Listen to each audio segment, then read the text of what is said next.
వారిని మాట్లాడవలసిందిగా కోరుతున్నాను. థ్యాంక్ యూ ప్రభు.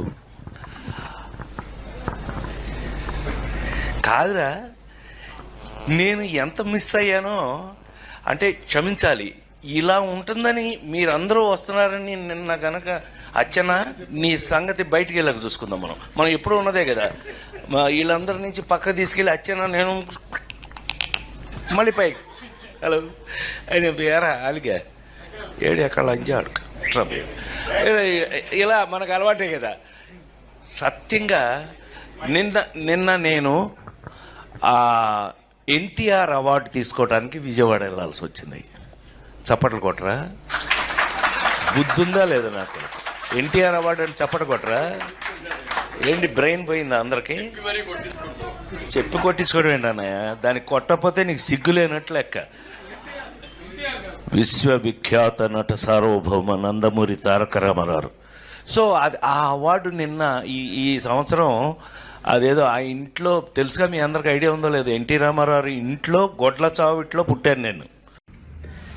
అందరికీ నమస్కారం అండి.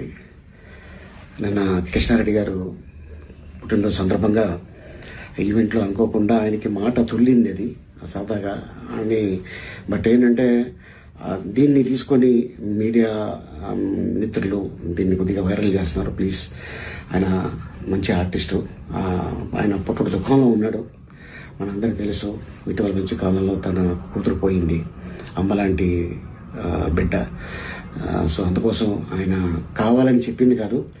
దీన్ని మళ్ళీ ఎవరు కూడా దీన్ని రప్చర్ చేయకండి ప్లీజ్. ఆయన పెద్ద ఆయన. నమస్కారం. అందరికీ నమస్కారం అండి. నిన్న కృష్ణారెడ్డి గారు పుట్టినరోజు సందర్భంగా ఈవెంట్లో అనుకోకుండా ఆయనకి మాట తుల్లింది అది సరదాగా అని. బట్ ఏంటంటే దీన్ని తీసుకొని మీడియా మిత్రులు దీన్ని కొద్దిగా వైరల్ చేస్తున్నారు. ప్లీజ్, ఆయన మంచి ఆర్టిస్టు, ఆయన పుట్టుడు దుఃఖంలో ఉన్నాడు.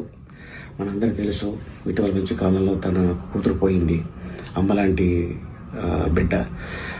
సో అందుకోసం ఆయన కావాలని చెప్పింది కాదు. దీన్ని మళ్ళీ ఎవరు కూడా దీన్ని రప్చర్ చేయకండి ప్లీజ్. ఆయన పెద్ద ఆయన. నమస్కారం.